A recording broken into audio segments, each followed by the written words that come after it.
family, and he owned some land there before. Right. So we suggest to use the piece of land in Fanling Golf Course to build a new town instead of destroying the homes and farms in the northeast area. But the Fanling Golf Course is not big enough.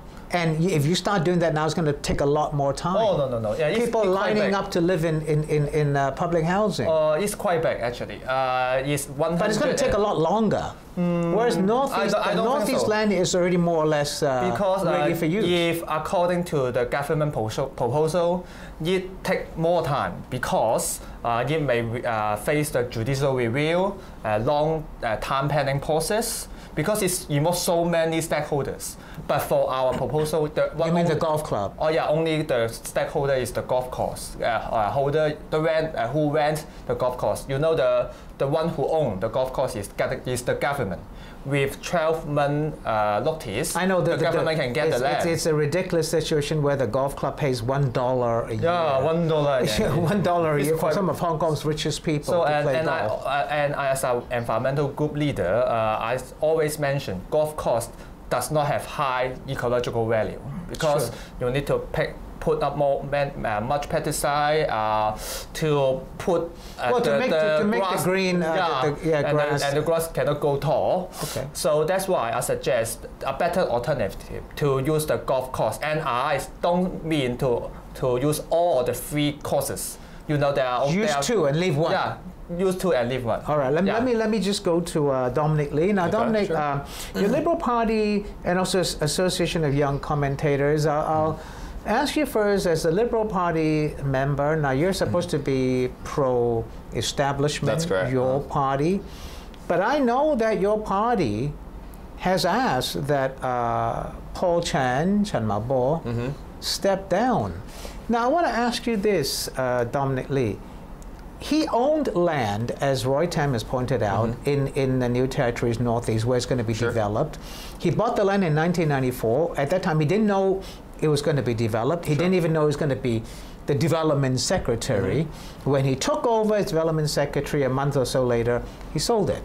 Okay, he sold a piece of land. His wife, who owned it, sold it. So it shows that there was no criminal intent on his part to profit from the rise in value of that land. Okay, why should he then resign? I want to address 2 questions. I want to first, separate the 2 issues: the Northeast development and the resignation of Paul Chan, and the whole scandal. First of all, let's talk about Paul Chan and the conflict. It's not about Paul Chan's intention, or whether or not he intended to become the Secretary of Development when he bought the land. He didn't know that when he bought the land. It was 19 years ago. But it's about the conflict of interest. Because as the Secretary of Development, the Northeast Development is going to be one of the biggest project, if not the biggest project, of his term, right? So as the Secretary, he will have a huge conflict of interest, whether he himself possessed land or his family members. But how can there be conflict when it's sold? He sold it.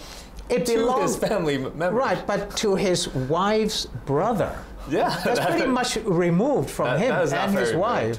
First of all, that's not very removed. Okay. Second of all, we value the integrity of our politician, of our civil servant, and that's very important. And when a But when he sold it to his wife's brother, how is he going to profit from it? He sold it legally at market value. Okay, that's a question. All right. He claims that he has sold the land for $2.7 million. $2.7 million. But a lot of appraisals have indicated the land actually costs about $6 million at a time.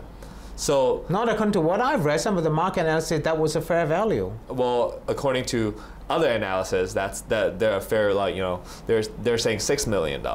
So there are obviously a significant difference between the 2 evaluation. But anyhow, we can see as the scandal unfolds themselves, Paul Chan was trying to hide something. That is a fact. That is a fact. So obviously there was something to hide. If he was trying to hide something, he was saying that. He was pretty stupid. He was saying that, the land belongs to my wife and her family. He was not well advised. Which apparently is his son. I'm wondering who's the biological father of that child. Well, Roy Tam, let me ask you this. Dominic Lee here says your brother-in-law is not removed. as family. You know, I think there's a difference in culture. Maybe in Chinese culture it is not. In Western culture it is. It's not. That would be your extended family, not your immediate family. Rotem, if we have a situation here where you become a government minister, and you have to declare, you know, the assets and interests of your brother-in-law and your mother-in-law and your sister-in-law, how wide is this circle going to be? It's not practical. I think that his wife is actually have a very direct relationship with Paul Chan, and also I can see that. You think, but still, real, it is, right? Look, as the scandal unfolded itself, they actually sold the land. So it indicates that it's too late. Yeah. No, he sold the land if I remember last year. No. Yeah, they sold it to her brother-in-law last year, and then as the scandal unfolded recently, they sold the land again. Yeah, they're trying to sell the land again. Right now, because the scandal has unfolded, so the company that owns the land now says they will sell it to clear all doubt. Exactly. If they were really that unrelated, why would they need to clear all doubt?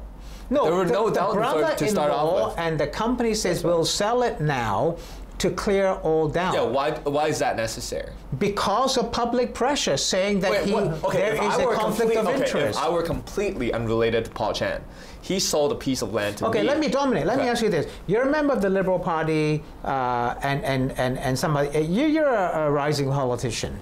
If one day, if you become a government minister, and the rule says that you have to declare the interest, your assets, not only you, your wife, your kids, your in-laws, you know, your in-laws, grandparents, will you agree to become a government minister? It's not about whether or not you have to declare the interest. Declaration of interest is necessary for any public servant.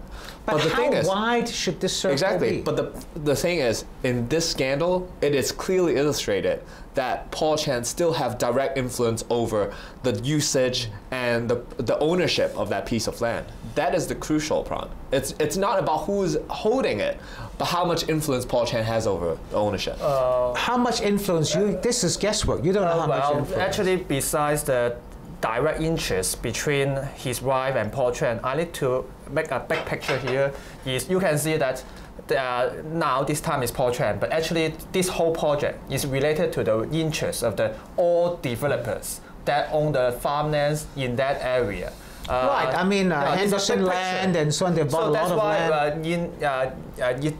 In the way of intrinsic value or intrinsic way to look at this issue is actually this related to big interest, because according to the government, it takes 30 billion to resume the land over this whole big area, and this may cause much interest between the government and the developer. It's a clear collusion between the developers and government. How can there be collusion? The developers bought the land fair and square from the farmers in anticipation of development, and development has now come, and they're going to benefit. You can't help that. Because the original plan is the government resume all the land as the price of farmlands, but now the government allow the land exchange by using a lower premium to build a private housing. So that's why it's collusion. Will you oppose this project if Paul Chan remains,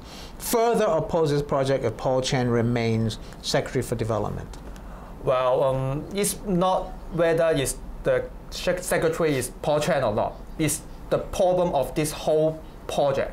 Because and there is another alternative, the golf course, which is a better alternative. Well, let me ask, Dominic, yes. do you play golf? You look like you play golf. I look like I play golf? Yeah, I play a little bit. You play the golf. Of Liberal Party, right? Do you want to see the Fanling Golf Course go? No, first of all, I have to declare that I'm not a member. I'm not a member of the Fanling Golf Course.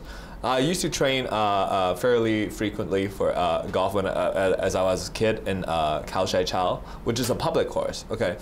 But do you want the golf course to go, the Fanling Golf Course? No, I don't. Here's the thing. You got 30 seconds before the break. Okay. Why?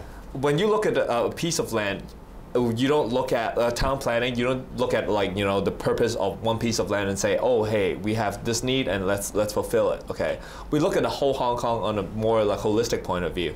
We need infrastructure. We need buildings for every aspect and every walks of life. We need public housing, HOS for like lower bottom of our society.